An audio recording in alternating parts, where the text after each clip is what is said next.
خب ما به قسمت پنجم، جلسه پنجم از داستان یا سیمای حضرت فاطمه رضی الله عنها رسیدیم. تا اونجا رسیدیم که اگه بیادتون باشه گفتیم ایشون نقشش در میدان جهاد مثل سایر زنان صدر اسلام مستقیم بود و حضور داشتند و به این مرحله رسیدیم. گفتیم امام بخاری، امام مسلم در روایتی که آوردن و حتی امام ابو داوود که از پیامبر خدا صلی الله علیه و سلم سوال شد ای الناس احب الیک، چه کسی از مردم نزد تو محبوب تره؟ ایشون فرمودن حضرت فاطمه. و حتی امام ذهبی نقل کرده که پیامبر خدا گفته کان احب الناس نساء الی رسول الله صلی الله علیه و سلم فاطمه. امام ذهبی نقل میکنه و من الرجال علی، و از مردان علی هست. و خب حضرت فاطمه طبیعتاً مقام و منزلت خاصی در قلب پیامبر خدا صلی الله علیه و سلم داشتن که هیچ کسی نمیتونست جایگاه و مقام ایشون رو داشته باشه و محبتی پیامبر خدا نسبت به ایشون داشت و ایشون داشت که خب نمیشه این رو ما برای مثلا کسی بگیم در این حد کسی دیگری میتونست داشته باشه و طبیعی هم هست. حالت محبت فرزند و پدری، پدر و فرزندی، و از طرفی هم خب دخترها رو معمولا پدرها بیشتر توجه دارن و دخترها نسبت به پدر گویا که از نظر عاطفی مقداری بیشتر نسبت به هم وابسته و نزدیکتر هستن. از اون ورم خب ام المؤمنین خدیجه از دست رفته بود در حالی که حضرت فاطمه نوجوانی بیشتر نبود، 15 16 سال بیشتر سن نداشت و خب این همه موارد وجود داره. حالا خب رسول خدا هست. از اون ور حضرت فاطمه جزء اولین کسانی است که ایمان آورده، در بالاخره خانه پیامبر بزرگ شده در این ایمان، اون رابطه ایمانی. از اون ور پدر پیامبر خودش. اینها مواردی هست که ما نمیتونیم به همین راحتی اینها رو بگیم کنار هم بذاریم. نکته خیلی جالبی هست که امام بخاری با سند خودش از ام المؤمنین عایشه رضی الله عنها نقل میکنه. نیا کنه اینها رو من نیا کنه خیلی جالبه. الان ما هر چی داریم روایت نگاه میکنیم در فضایل ایشون غالبا ام المؤمنین حضرت عایشه گفته که حضرت میگه که ایشون میگه که حضرت ام المؤمنین حضرت عایشه میگه و ما رأیت احدا من الناس کان اشبه بالنبی صلی الله علیه و سلم کلاما ولا حدیثا ولا جلسه من فاطمه رضی الله عنها. ام المؤمنین عایشه همسر پیامبر، مادر مؤمنان، مادر ما میگه چی میگه؟ میگه من کسی رو ندیدم از مردم که شبیه ترین فرد باشه به پیامبر خدا صلی الله علیه و سلم از نظر سخن و گفتار، از نظر حدیث و بیان، از نظر نشست و برخاست، مگر کی حضرت فاطمه رضی الله عنها. میگه پیامبر خدا صلی الله علیه و سلم وقتی حضرت فاطمه می اومد به دیدنش، پیامبر بهش خوش آمد میگو، براش بلند میشد، دختر خودش رو میبوسید، بعد ایشون رو میگرفت در کنار خودش، پهلوی خودش جا میداد و اون هم وقتی که پیامبر میرفت همینجوری با پیامبر همین گونه رو برخورد میکرد و پدر خودش و پیامبر رو میبوسید. و این چیزی هست که ام المؤمنین عایشه در این مطلب نقل میکنه که در زندگی صحابه، در حیات صحابه اومده. بالاخره از روایتی که از امام بخاری نقل شده با سند خودش از روایت ام المؤمنین عایشه میگه که محبت پیامبر خدا صلی الله علیه و سلم به نسبت به حضرت فاطمه اونقدر بود که با خوشحالی ایشون خوشحال میشد، با غم ایشون غمگین میشد. میگم یک مورد سوء تفاهمی، ناراحتی بین حضرت فاطمه و حضرت علی پیش اومده بود و خب دیدن که ایشون از پیامبر رفت وارد خانه شد. بالاخره رفت پیامبر وارد شده بود و بالاخره صحبت کرده بود. این سوء تفاهم، اختلاف خانوادگی طبیعیه بین زن و مردها، این اختلافات پیش میاد. گاهی حتی میبینید شدید هم هست. ما داشتیم در زندگی اصحاب پیامبر حتی کسانی که بهشتی بودن، حتی ام المؤمنین زینب اگه یادتون باشه، خب اینا همه اختلاف پیش اومد، به طلاق هم کشیده شده بود.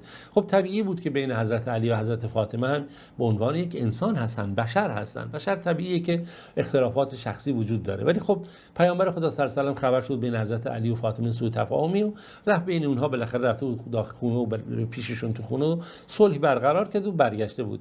میگن به رسول خدا صلی الله علیه و سلم گفته شد چی شد تو وقتی که وارد خونه شدی یک حال دیگه ای داشتی، ناراحت بودی، وقتی خارج شدی از خونه دیدیم که خوشحال هستی، علامت خوشحالی در چهرت هست.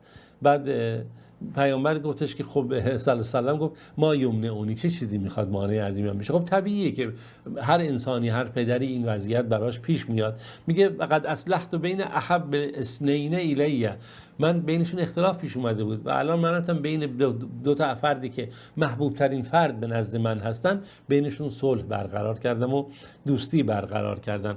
بله پیامبر خدا صلی الله علیه و آله از خوشحالی فاطمه خوشحال میشد و از خشم ایشون هم خب به خشم می اومد و احساس ناراحتی میکرد. نقل شده حدیث صحیح هست که حتی در کتب روایت شیعه هم اومده که حضرت علی رضی الله عنه تصمیم گرفت که از دختر ابوجهل خواستگاری بکنه و حتی به خواستگاری ایشون رفت. خبر به حضرت فاطمه رسید. حضرت فاطمه وقتی این رو شنید ناراحت شد، اومد پیش رسول خدا صلی الله علیه و سلم و گفتش که یزعم قومک انک لا تقدم لبناتک، میگه فامیلات به این مرحله رسیدن فکر میکنن تو دیگه هوای دختراتو نداری و خشمگین نمیشی اگه اونا ناراحت بشن. و هذا علی ناکح بنت ابی جهل، علی اراده کرده تصمیم گرفته که عقد بکنه، ازدواج کنه با دختر ابوجهل. رسول خدا صلی الله علیه و سلم بلند شد و گفت ان فاطمه بدعه منی، فاطمه پاره تن منه و انی اکره ان یسوءها، من ناراحت میشم از این کسی که بخواد فاطمه رو اذیت بکنه. والله لا تجتمع بنت رسول الله صلی الله علیه و سلم و بنت عدو الله عند رجل واحد، قسم به خدا نمیشه که دختر رسول خدا و دختر دشمن خدا ابوجهل در یک خونه با هم جمع بشن. اصلا این شدنی نیست. حدیثی که امام بخاری، مسلم، ابو داود، ترمذی نقل کرده، گفتم در کتب شیعه هم میتونید شما این موارد متعدد ببینید.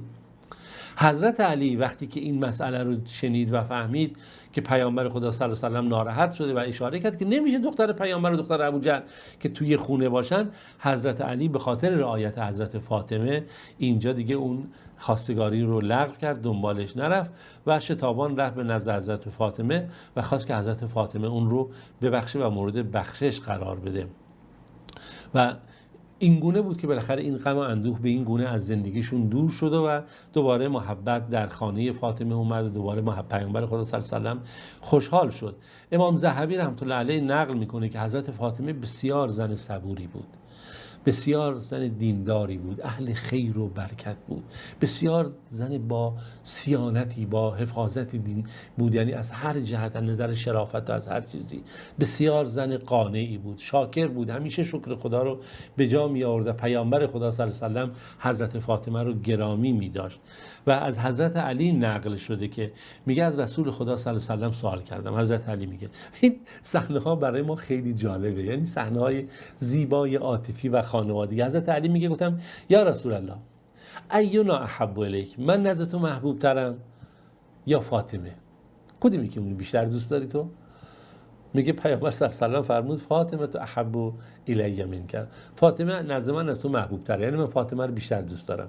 و انت اعز علی عنها، اما عزت و بالاخره مقام تو هم برای من، اون مکانت تو هم برای من بالاتر از مکانت فاطمه است. بالاخره حضرت علی هم صحابه پیامبر، هم تو خونه پیامبر بزرگ شده، جز اولین جد نوجوانانی است که اسلام رو آورده. خب اینا همه این فضایل هست. ببین نوع لطافت و نگاهی که پیامبر خدا صلی الله علیه و سلم داره، اونجا در بیان صادقانه نسبت به دخترش صادقانه میگه و نسبت به دامادش هم کلامی کاملا صادقانه به کار میبره. ای کاش که پدران و مادران نسبت به عروس و دامادهای خودشون هم همین گونه صادقانه برخورد میکردن. گاهی تملق بیش از اندازه میکنن، گاهی متاسفانه خشم بیش از اندازه و از خودشون زندگی فرزندان خودشون رو خراب میکنن. ما از همین سخن میان کلمات پیامبر خدا صلی الله علیه و سلم میفهمیم محبت پیامبر رو نسبت به حضرت فاطمه و احترام پیامبر و اکرام پیامبر رو نسبت به دامادش حضرت علی.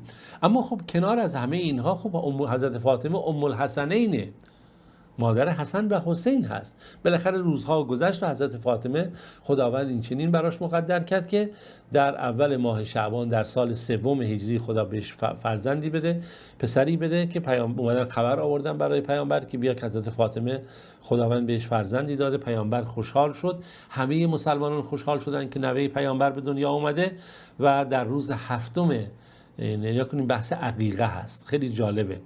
در روز اول ماه شعبان حضرت حسن به دنیا آمده. در روز هفتم که پیامبر اونجا هست برای اون عقیقه میکنه، گوسفندی رو میکشه. این جزو سنت هست. موهای سرش رو میتراشه و به اندازه وزن موهای سرش میگه این نقره صدقه داده بشه و این جزو سنت هست. حالا دو گوسفند برای پسر، یک گوسفند برای دختر، یا گاهی یک گوسفند فرق نمیکنه، ولی عقیقه باید صورت بگیره و به اندازه موهای سر طلا یا نقره تراشیده میشه و این صدقه داده میشه. این جزو سنت هست که متاسفانه خیلی از خانواده ها فراموش کردن و در هر صورت پیامبر خدا صلی الله علیه و سلم میگه به منزل فاطمه رفت تا این کودک مبارک رو ببینه. اسم این رو پیامبر حسن گذاشت و در گوش راست ایشون اذان داد. این هم جزو سنت های مولود هست و فرزندی که به دنیا میاد. و همینجوری در ماه شعبان در سال 4 هجری خداوند حضرت حسین رضی الله عنه رو به حضرت فاطمه چیکار کرد؟ روزی کرد و پیامبر همین برخوردی رو که با حضرت حسن کرد، یعنی در شب روز هفتم براش گوسفندی رو کشت، عقیقه کرد، موهاش رو تراشید، به اندازه وزن موهاش نقره صدقه داد و در گوش راستش هم چیکار کرد؟ اذان داد. پیامبر خدا صلی الله علیه و سلم این دوتا نوه خودش رو خیلی دوست داشت. در روایت اومده که روایتی که امام بخاری، ترمذی، احمد نقل کردن، پیامبر میگه خما ریحانتای من الدنیا، اینها ریحانه های من، ریاحین من، گلهای من در دنیا هستند. و همچنین از پیامبر نقل شده در مورد حسن و حسین میگه سیدا شباب اهل جنه و پیامبر خودش نام حسن و حسین رو برای اینها انتخاب کرده. خب تا همینجا سیمای حضرت فاطمه رو داشته باشیم. ادامه داستان سیمای حضرت فاطمه در جلسه بعد خدمت شما ارائه خواهم داد. خدایا رو نگهدارتون.